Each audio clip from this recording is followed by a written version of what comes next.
皆さんこんばんは。ワイワイニュース山崎です。今日は2020年の2月の11日、火曜日、火曜日ですね。ということで、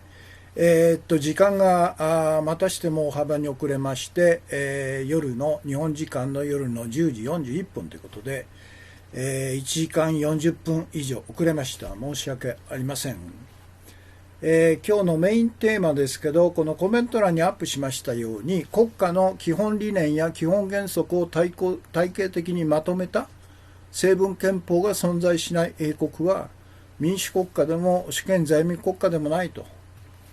ナンバー1ですね。というのが今日のメインテーマです。通算で、ワイワイニュースライブ、今夜で2936回目ですね。音声も映像も問題なく配信されているということで、今日の火曜日、昨日お休みしましたんで、今週の初めですね。今日はなんか旗日になってるんですよね。建国記念日という全くの大嘘なんですね。神武天皇が即位した日、神武天皇自体が完全に神話の世界のでっち上げですからね、そういう偽りの歴史を捏造して、明治政府が捏造して、それを歴代の自民党政権が法制化したと、法律化したと、日本会議とか神社本庁等々が自民党を使ってですね、法制化して、休日にしたと、祝日にしたと。ということで、ほとんどの国民は建国記念日ということの深い意味は全然分かってないんですよね。ただ休みになるからいい、連休になるからいいというおめでたい状況になっているということですね。ということで今日の放送を始めますけど、最初は先週の金曜日ですねのメインテーマ、下院によって2つの権力犯罪容疑で弾劾訴追されたトランプ大統領がなぜ連邦最高裁司法ではなく上院立法の弾劾裁判でたった2週間で無罪となったのかと。最高裁で、審議して、半年とか1年とかかけて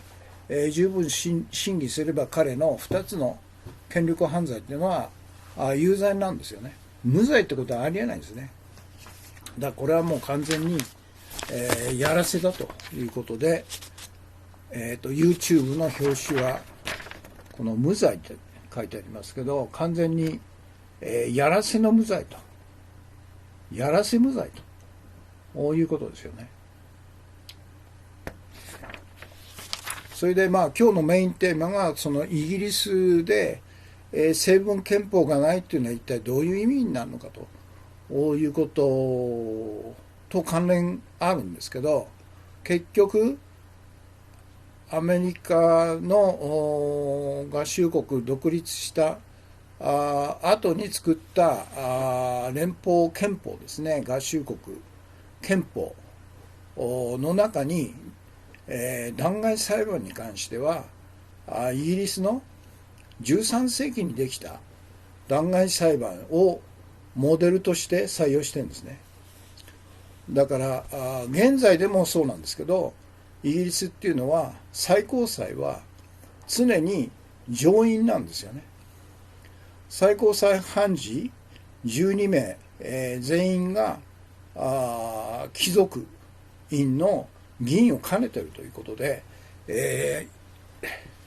今日のテーマですけど、イギリスというのは民主国家でも主権在民国家でも、あるいは三権が分離している国家でもないんだと。最高裁っていうのは上院なんですよ。貴族院なんですよ。貴族が裁判権を持っているという13世紀以来のイギリスの伝統をそのまま取り入れたんですね。だから、アメリカの大統領、今回のトランプ大統領、弾劾訴追裁判も最高裁ではなくて上院でやったと。だから政治支配なんですね。共和党が上院で過半数を握っていると。でしかも弾劾訴追を決議するには上院の100名のうちの3分の2以上というわざと高いですね、下駄を履かせたんですね。到底、大統領弾劾訴追ができないような仕組みを最初から取っているということで、ですからこの無罪っていうのはでっち上げの無罪だと。韓国みたいに、憲法裁判所があって、議会での大統領訴追決議が合憲か否かということを憲法裁判所が判断して合憲だという判決を出した途端ですね、パク・クネ大統領は大統領権限を剥奪されたんですね。だからアメリカだって憲法裁判所があれば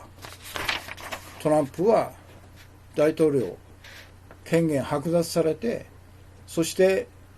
パク・クネ大統領みたいに、彼の犯した権力犯罪、いくつか分かんないですけど10とか20ことごとく有罪になって、彼も終身刑数十年の刑務所暮らしの判決が下ってただろうということなんですね。ということで現時点での視聴者数ですけど、ツイキャスがですね284名、 YouTube が282名ですから、2つ合わせて566名ということです。そして今日のお知らせですけど、明日水曜日の放送は英日語放送の予定ですということですね。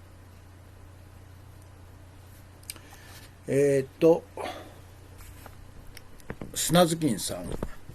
今日のメインテーマリツイートしてくれますね。初耳さん、いつもたくさんのコンティニューコインありがとうございます。1234567枚ですね。配信ありがとうございます。そして今日のメインテーマをリツイートしてくれました。それから翔さん、コンティニューコイン。それから土山純一さんですね、いつもありがとうございます。お茶バクテンとコンティニューコインが2枚ですね。それから K さん、コンティニューコイン。それから今日の放送の前ですか、K さん、世界の発生数のページを短縮して投稿しましたが、直接に飛びませんので他の方法を考えますという、これは新型コロナウイルスの情報ですかね。から砂ずきんさん、カーク・ダグラスの死を偽善的に悼む左翼風新マッカーシー魔女狩り運動というマスコミに載らない海外記事という、103歳まで生きたんですね、カーク・ダグラスということですね。ツイッタージャパン、政治色を鮮明にしたと、ようやくあれですか、本性を出したということですかね。電通がなんかツイッタージャパンの第2の大株主だという情報もありますよね。今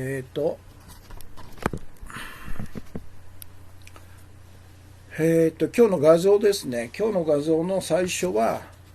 今日のメインテーマなんですね。それでイギリスにはなぜ成文憲法がないのかという今日のメインテーマに関して、労働党のですねブレアの後に首相になったブラウン首相っていうのがいるんですね。で彼は珍しくイギリスにも成文憲法が必要だということで、自分の政権、担当機関内でぜひ成文憲法を作りたいという政権公約をしてたんですね。でこれがその当時の AFP の記事、首相に、任命された後ですね、閣議で、和気あいあいとですね、このブラウン首相というのは彼なんですね。ブレア政権の中で、蔵相を長くやって、非常に沈着、冷静な政治手腕を発揮したということで、ブレアの後継者に指名されて、で、ロドト政権、の首相に就いたということなんですね。ただ、残念ながら彼は、ブレアの10年間の政策の失敗によってですね、結局保守党のキャメロンに、総選挙で敗れちゃったんですね。だから彼の政権公約、イギリスにも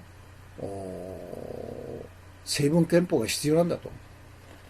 いう非常にまともなことを言った彼は、その政権公約を実現できないで、去ったということなんですね。から2つ目が、トランプが一般教書演説をした後ですね、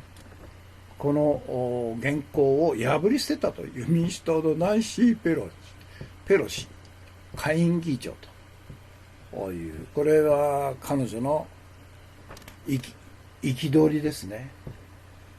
で、トランプに手を差し伸べたんだけど、トランプが握手しないで無視したということで、余計頭がきてたんですよね。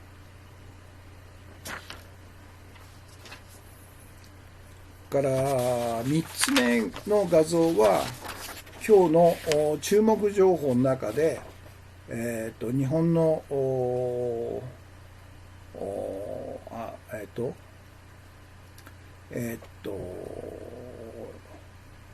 長州新聞の記事、長い記事を取り上げたんですね。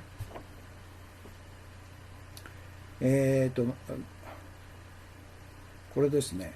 長州新聞、今日の注目情報、長いんですよ。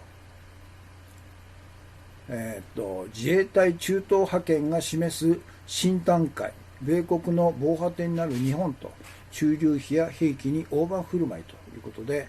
2月10日付、昨日付の長州新聞、この中にこの日本の防衛関係予算の推移っていうのがずっと出てるんですね。それで安倍政権が誕生した2012年から20年までの防衛費の総額、これはずっと右肩上がりで上がっていると。2020年は5兆3200億円ということなんですね。で、彼が8年前に政権に就いた時は4兆6500万という、これは民主党政権の時ですよね。だから 4.65 と5.32 ということは8000億円も増えてるんですね。で、特にこの FMS という赤いグラフがあるんですけど、これが7013億円ということで、これがアメリカの軍需援助システムっていうやつで、アメリカ国防総省が窓口になって、アメリカの兵器企業が開発した戦闘機とか戦艦とかですね、等々を、売却する場合、各メーカーが窓口じゃなくて、国防総省が一括して窓口になってさまざまな条件をつけるということで、例えばすべて、一括払い、前払いするとか、あるいは当初の見積もりよりも実際に、購入する時の値段がかなり高額になってもそれを引き受けざるを得ないとかですね、等々の条件がついた FMS というアメリカ軍需産業国防総省にとって有利な条件で、兵器を売却するというシステムなんですけど、これがですね、ひどいですよね。民主党政権の時は1372億円しかなかったんですよ。それが翌年は下がったんだけど、1874億4473億4881で下がって4804、そして去年は7013億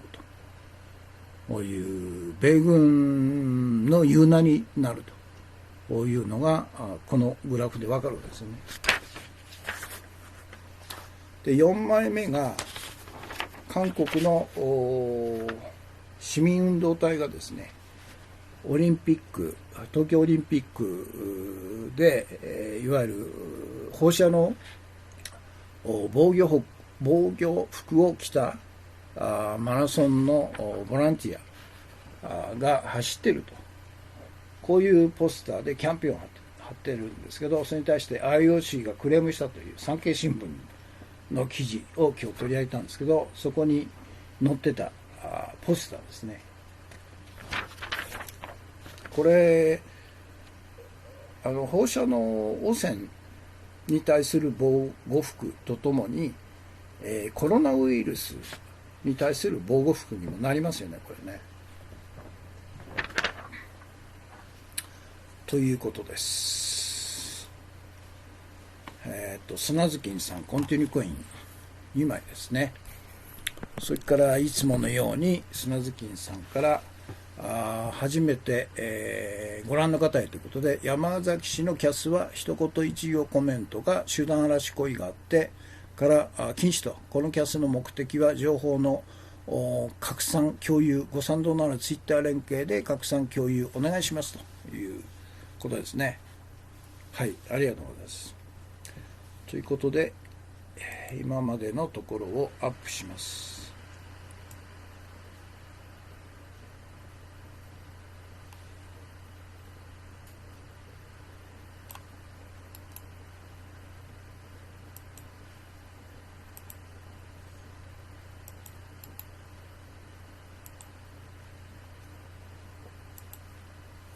これは先週金曜日のメインテーマですね。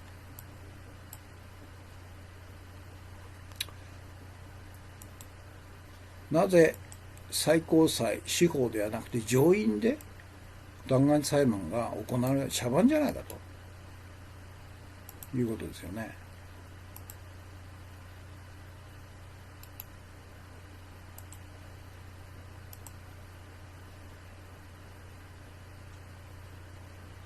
そして視聴者数合わせて565名、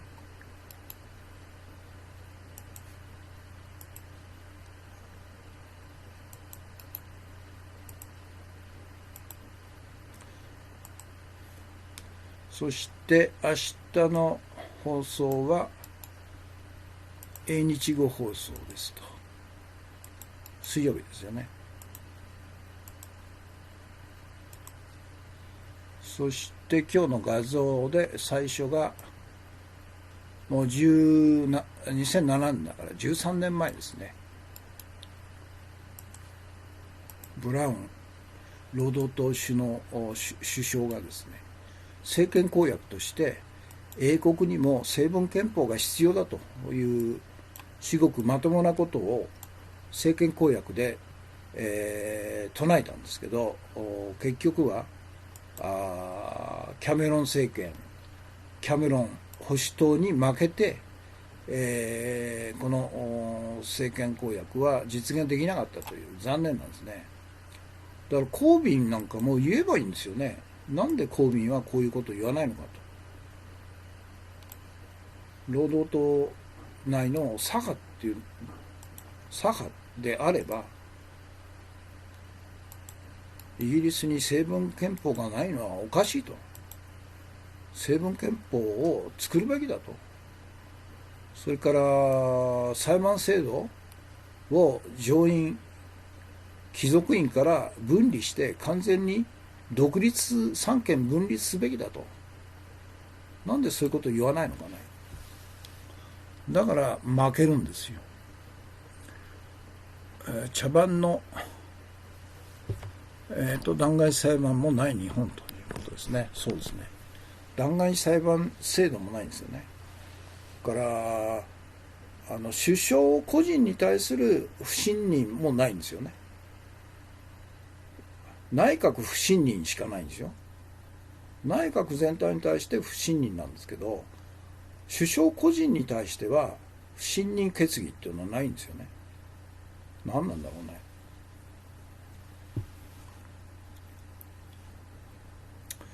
それと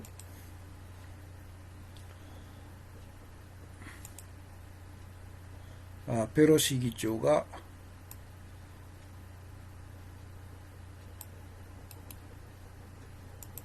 一般教書演説の原稿を破ったという。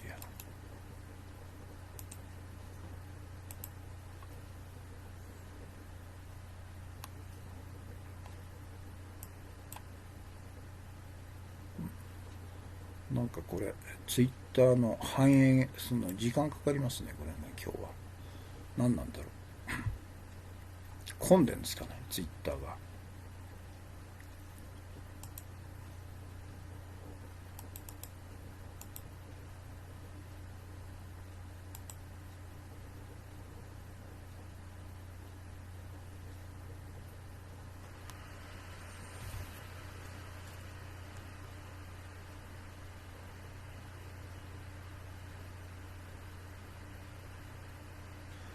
それから防護服の聖火ランナーを描いたポスター、 IOC がクレームしたという。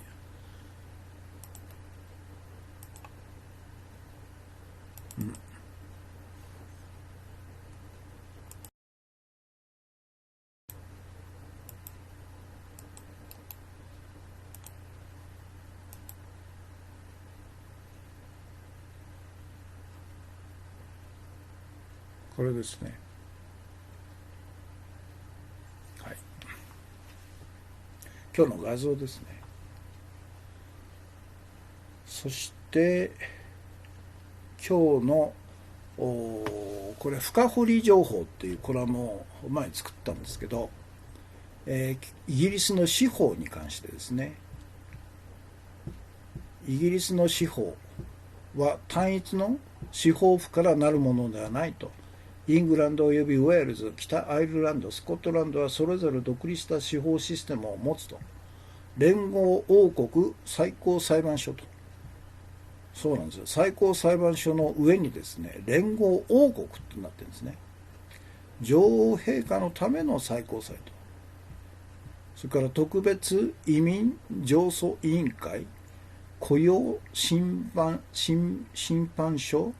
雇用上訴審判所及びイギリスの各種審判所に属する判事はイギリス伝道において司法権を有するということ。非常にイギリスっていうのは複雑回帰なんですね、制度が。で、連合王国最高裁の判事は最高裁判所判事として知られ、枢密院議員を兼務すると。これなんですね、今でも。これらの役職にある者は生涯ロードあるいはレイディの優遇爵位に、叙されると。で、最高裁判所は長官、副長官および10名の判事の総勢12名からなると。最高裁の判事は法廷内で衣装やかつらを使用しないが、儀礼的な行事に関してはかつらはかぶらないものの、金箔のレース付きの黒色のマスクの包囲を着用すると。どうでもいいようなこと書いてあるな、ウィキペディ。ということですね。だから結局イギリスの司法制度っていうのはまさに女王陛下の司法制度であり、そして上院、貴族院の、今でも貴族院の所属になってるんですね。だからブレアが司法改革ということで、近代化三権分立すべきだということでやったんですけど、でも大した成果がなかったってことでしょ。本来だったら上院から分離して完全に独立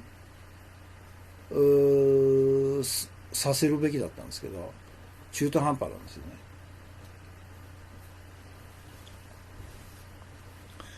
検察官除外の公務員法を無視して黒川博夢最高検検事を、検事総長にしたいそうですね、安倍政権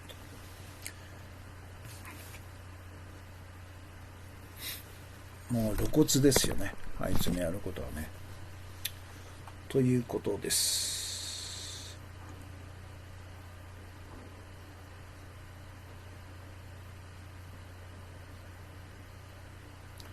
そして今日の注目情報ですけど、今日の画像の中で取り上げましたけど、長州新聞の自衛隊中東派遣が示す新段階と、米国の防波堤になる日本と、駐留費や兵器に大盤振る舞いということで、これは長い記事ですけど、なかなかいい記事なんで、ぜひお読みください。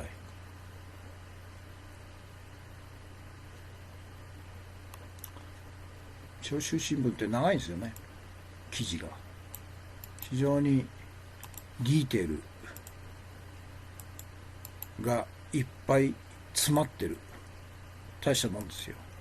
記者の質がいいんでしょうね、こういう記事を書けるっていうことは。それで見出しですよね。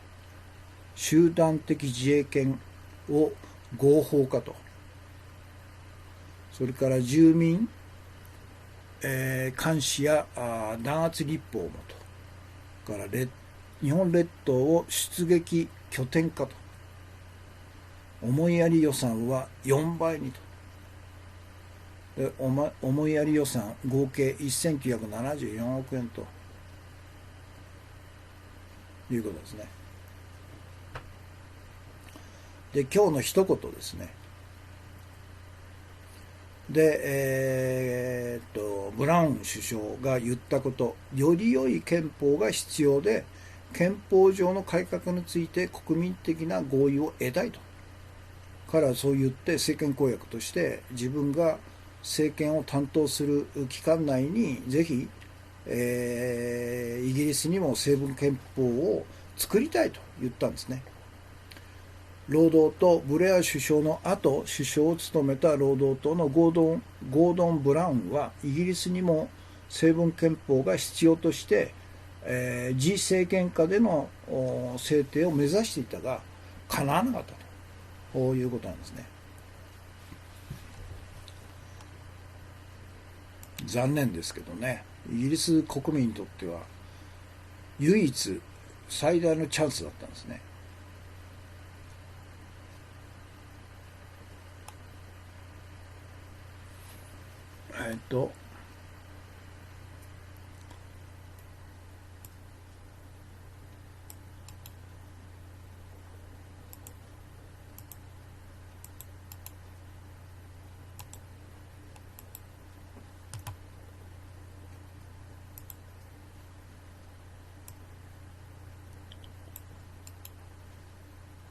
なんで今の労働党の首脳部っていうかゴービンはこういうこと言わないのかね。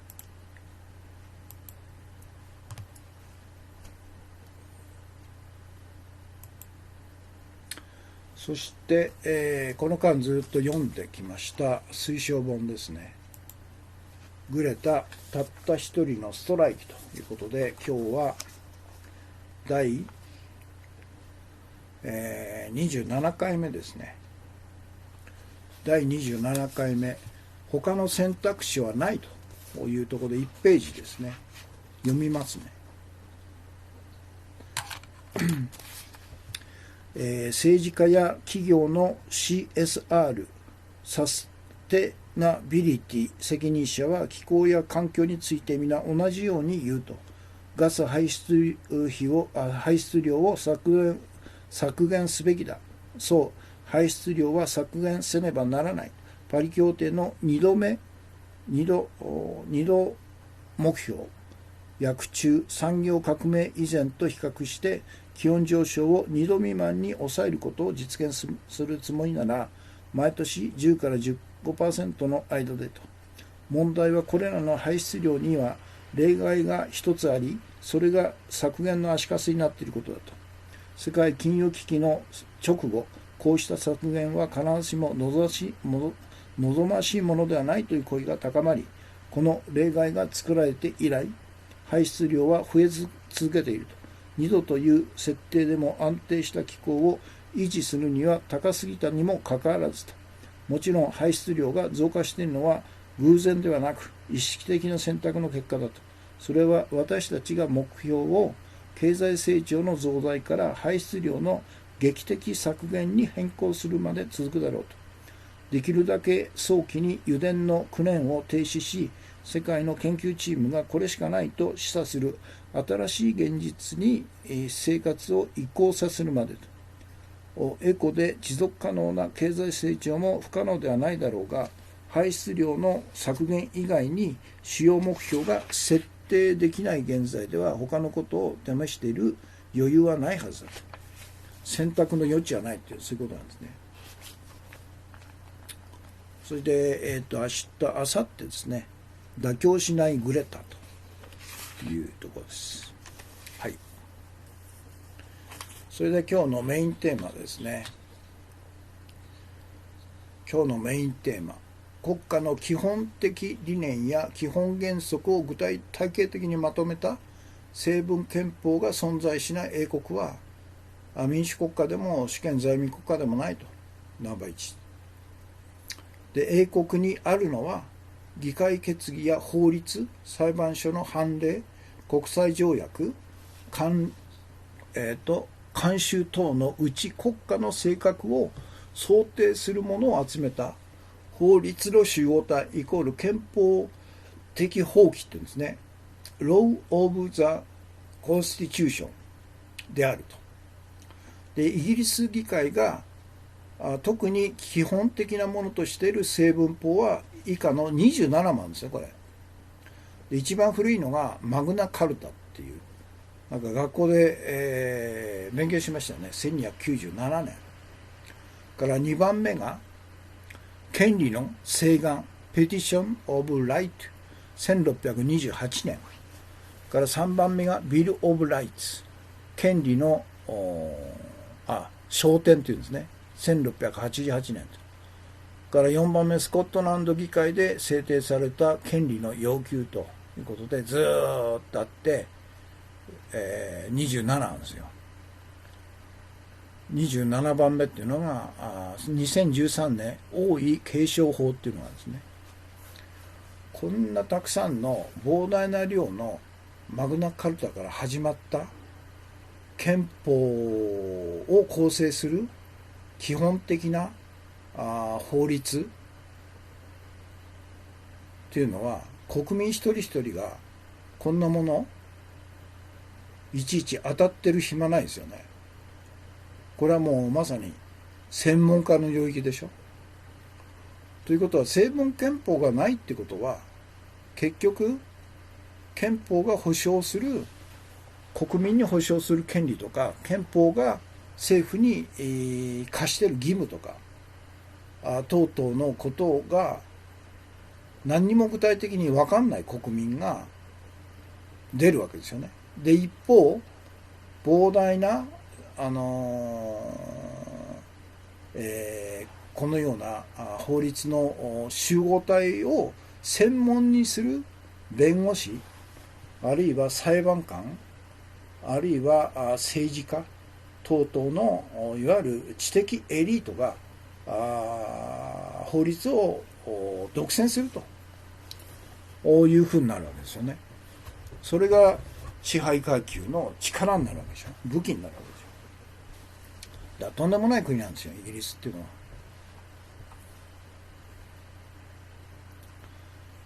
で、成文憲法がないということは、憲法が国民に保障する権利や自由と、それから憲法が政府に課す義務の具体的な内容を国民は知らないままというふうになるわけですよね。で、英国は表面的には自由党と労働党の二大政党が民主的な選挙で政策を争って議会で多数派となって政権を獲得し政治を行う近代的な民主国家のように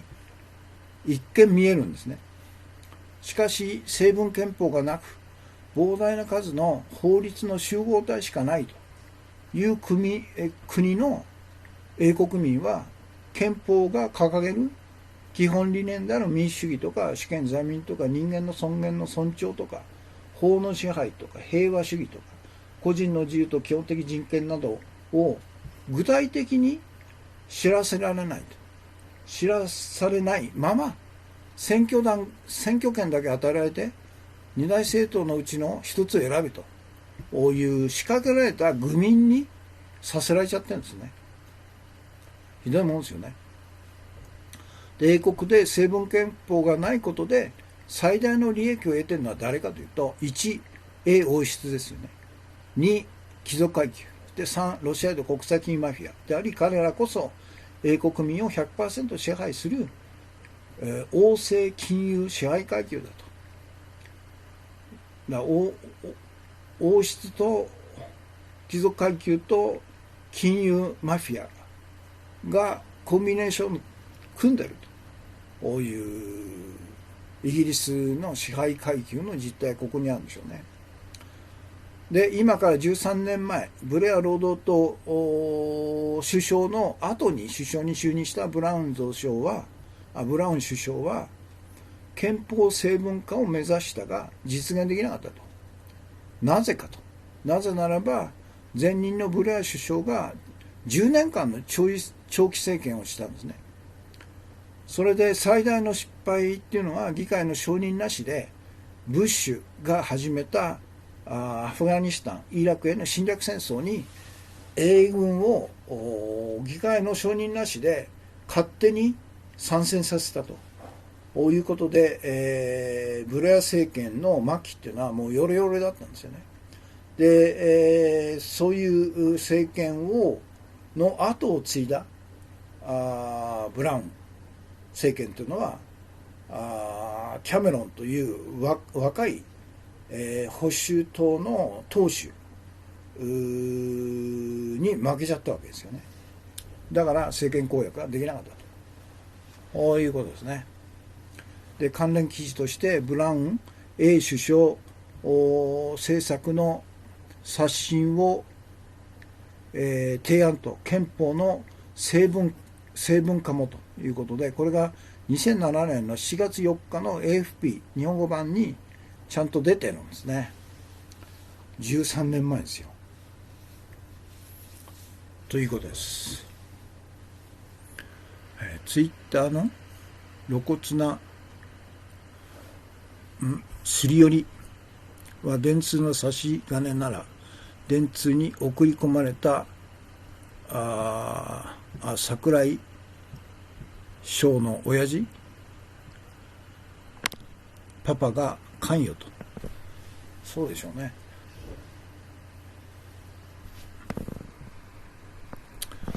というのが今日の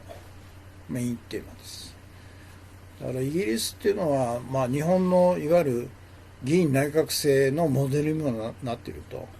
あるいは立憲民主国のモデルにもなっているということで、いい印象を一見持つんですけど、実態は非常に巧妙にですね、国民を愚民化していると。憲法すらも成文憲法すらもない状態で膨大な数のマグナカルタから始まって現在まで主なものでも27の法律なり決議があると、そんなものを一人一人の国民、英国民が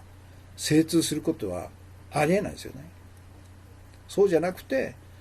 英国の国として国民に保障する権利、自由、あるいは政府に課す義務はこういうもんであり、英国の政治形態っていうのはこういうもんだと、第一条いわゆる人間の尊厳を最大の価値とするというような非常に分かりやすい基本理念、基本原則を体系的に、まとめたですね、成文憲法がないっていうのは信じられないですよね。国としての、民主国家としての基本原則そのものが成り立ってないと。あるのは何かというと、王政でしょ。王様、女王陛下、そして貴族階級、そして二大政党の枠の中でしか選択肢がないという、何も知らされない国民が選挙権だけ与えられて、どっちか決めろという、愚かな愚民にさせられているというのが英国民の実態でしょうね。だから特に、英国の若者に言いたいですよね。もう王政なんか打倒しろと、解体しろと、ロシアで国際金融マフィアも解体しろと、そして成文憲法を作れと、そして貴族階級も解体すると、そして裁判制度を三権分立に従って完全に独立させるという、本当民主国家としての基本的なとこからやり直さないとイギリスはダメでしょうね。それをできるのはやはり若者でしょう、イギリスの。というのが今日のメインテーマでした。ということで、ポイントだけですね。メインテーマ。よくイギリス国民というのは憲法がないってことに対して疑問を感じないのかね。そこをちょっと聞きたいですよね、イギリス人に。憲法がなくてよく生活できるねって。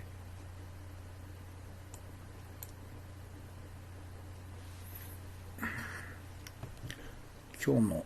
ツイッターが非常に遅いですね。何なんだろう。これもすり寄りですかね。全然遅いですね。何年かかる。何年じゃない、何秒かかってるんですよ。今まではすぐ配信できたんですけど、まだできてないですよ。何なんだろう。それだけ混んでるんですかね、ツイッターが。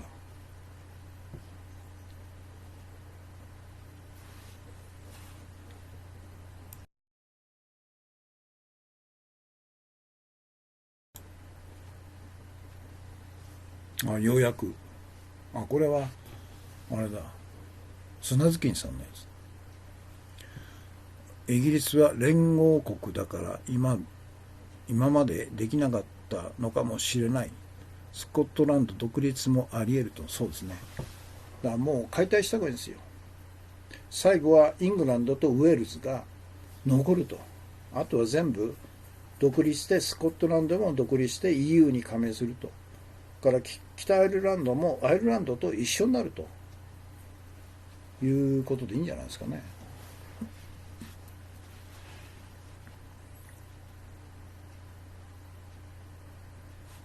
なんかツイッターが連携できてないですね。非常に遅いですね。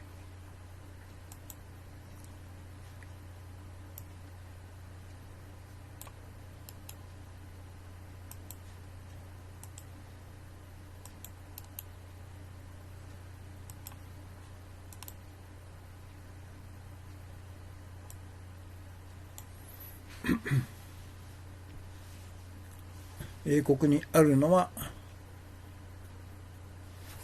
議会の決議や法律、裁判所の判例、それから国際条約、それから何これ習慣化等のうち国家の性格を規定するものを集めた法律の集合体、憲法的法規であると。こんなものを一般庶民、一般国民がいちいち研究してられるかということですよね。ひどいもんですよね。よくみんな黙ってるよね。それでイギリス議会が特に重要なものと言ってる憲法的法規27なんですね。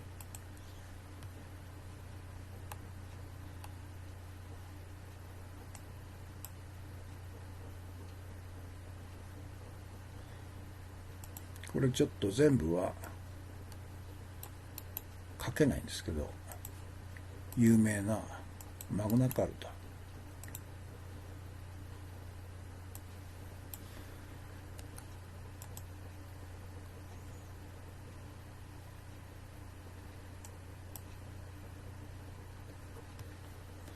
それから権利の請願、焦点と請願、なんか世界史で習ったことありますけどね。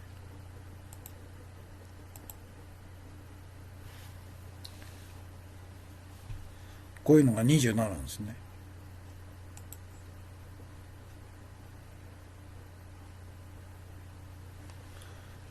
そして成文憲法がないということは、憲法が国民に保障する権利や自由と憲法が政府に課す義務の具体的な内容を国民は知らないということ、そういうことなんですよ。漠然と知ってるけど、概念として知ってるだけで、実際に生活の中でそれを使いこなすということまでいかないんですよね。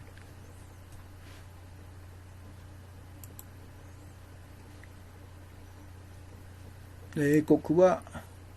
表面的には自由党と労働党の二大政党が民主的な選挙を通じて政策を争って議会で多数を取った者が政権を獲得し政治を行うという近代的な民主的なように見えると。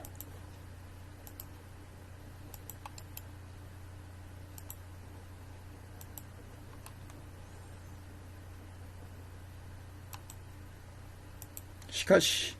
成文憲法がなく膨大な数の法律の集合体しかない国の国民は憲法が掲げる基本理念である民主主義とか主権在民とか人間の尊厳の尊重とか法の支配とか、ここで切っときますかね。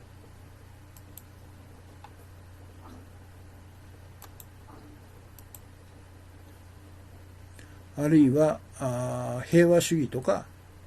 個人の自由と基本的人権の尊重など知らされないまま選挙権だけ与えられて二大政党のうちどちらかを選べという仕掛けられた愚民にされているということなんですね。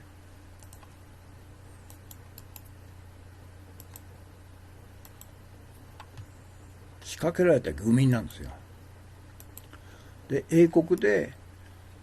成文憲法がないことで最大の利益を得ているのは誰かというと、1、王室、2、貴族階級、3、ロシアの国際マフィアであり、彼らこそが英国民を 100% 支配する王政金融支配階級と。王政と金融がコンバインしているということですよね。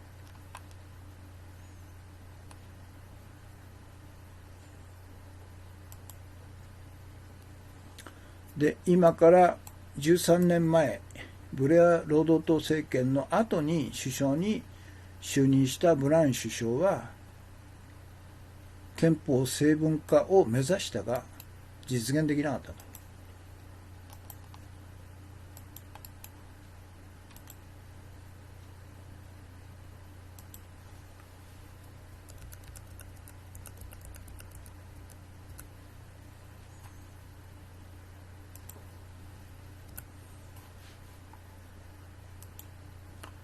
なぜならば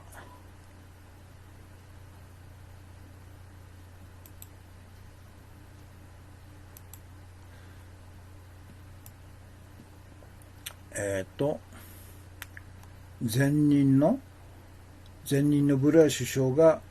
長期政権の10年間に犯した最大の失政であった。議会の承認なしで米国ブッシュ政権が開始したアフガニスタンとイラクの侵略戦争に参戦したことで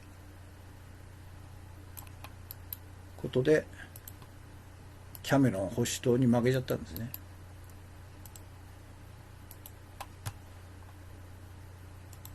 ブレアっても本当罪深いよね、あいつは。まだ今でも生きてるみたいだけど、戦争犯罪人ですよね。アフガニスタンとイラク。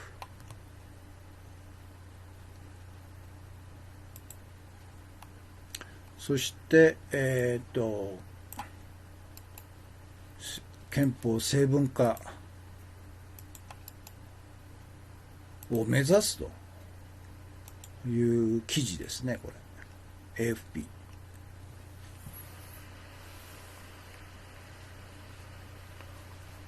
ということですね。今日のメインテーマでした。時間が52分62分52分か16秒。同時期で視聴されている方が21名様、全体で52名様、コメントが34件ということですね。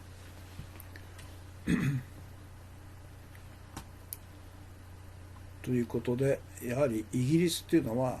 日本にも多大な影響を与えていると、からアメリカにも多大な影響を与えているということで、我々が抱えている問題の元凶でもあるんですね。日本で言えば菅野田、そうですね。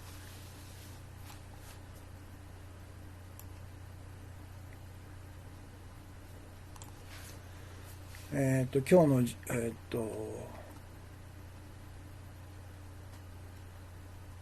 トピックスか。今日のトピックス1、新経路か。新経路エア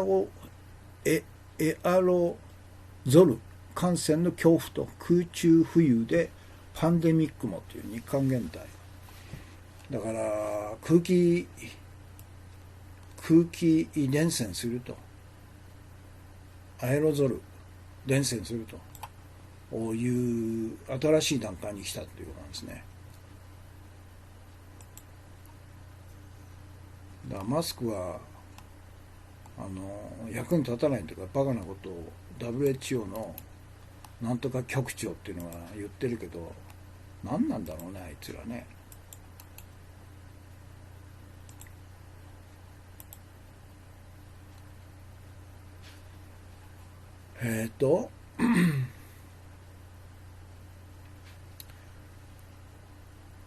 だからもう東京オリンピックなんか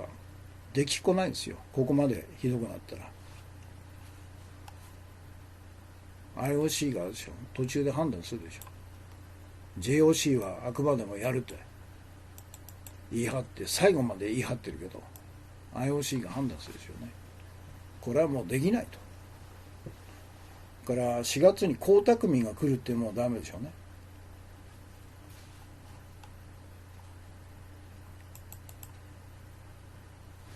そして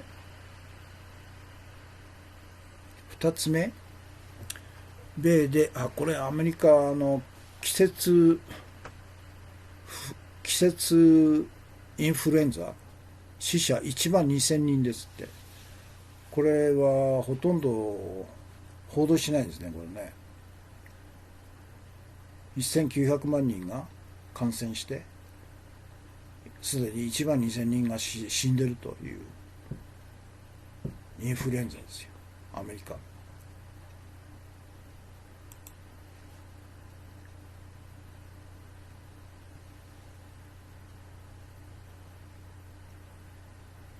米でインフル死者1万2000人と。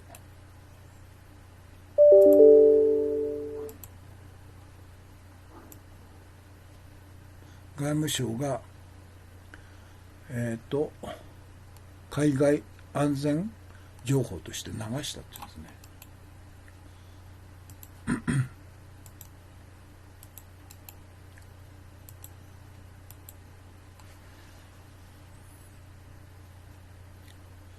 から3つ目が東京高検検事長の異例定年延長は違法ということで、安倍首相に告発状と告発したんですね。日刊現代。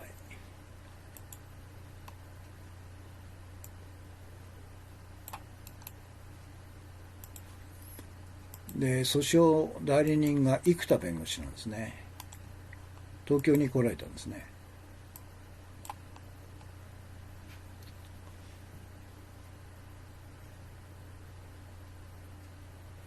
で、トランプ氏が一般教書演説、ペロン氏は終了後に、原稿を破るという。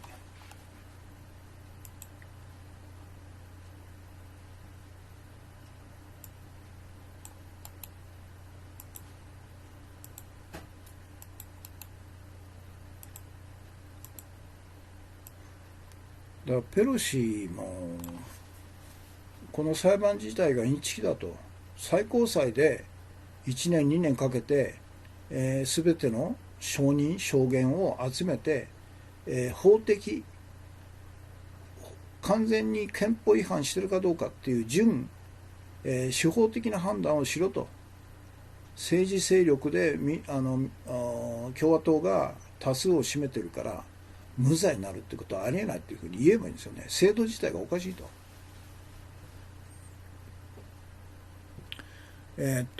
その時にさ、中国からもアメリカからも部品が輸入できなくなれば日本の危機と FTA を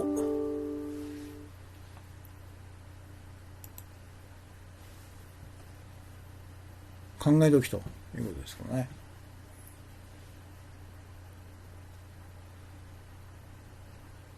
から IOC、 これはですね、防護服聖火ランナーのポスターめぐり韓国民間団体を非難ということで、産経新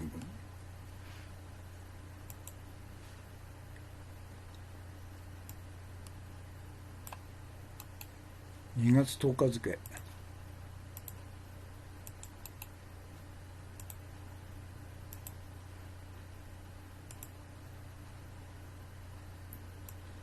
で URL ですね。あのポスターは真実を語ってますよね。聖火ランナー汚染地帯を走らされるということで防服を着ざるを得ないというパロディじゃなくてそのものですよね。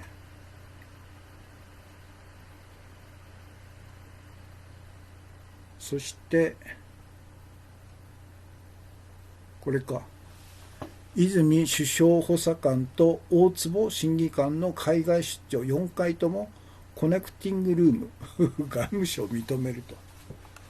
もう頭が腐ってるから、もう下の連中はモラル崩壊してるね。やりたい放題と。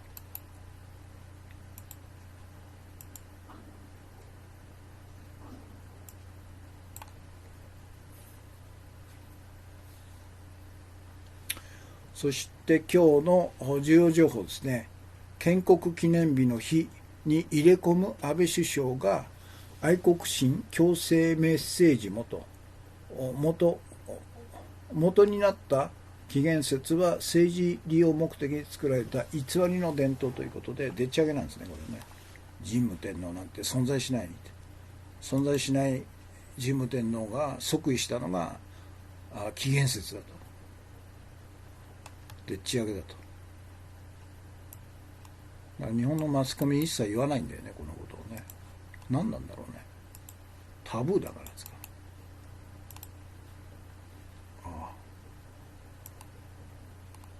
マイナス4。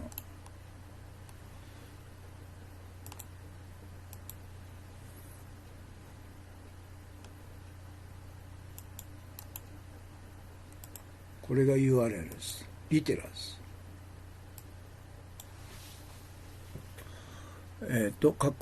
韓国民間団体は世界の視点と安倍夫婦と麻生財務大臣が率先して福島の聖火ランナーになるべきと、自分たちで走れと、そういうことですよね。防護服着ないでねそれもいいですね。自民党の全閣僚が聖火ランナーになって、走ると、こういうことをやればいいですよね。ということで、今日の放送はこれで終わりですね。時間がちょうど1時間1分48秒。同時期で視聴されている方が22名様、全体で56名様、コメントが46件ということですね。時間が現在日本時間の夜の11時43分ということで、もうすぐ12時になりますね。お疲れ様でしたということで、お疲れ様でした。たくさんのコメントとたくさんのコンティニューコインとたくさんのギフトいただきましてありがとうございました。今日もやはり出だしが非常に遅れましたので夜遅くなりまして申し訳ありません。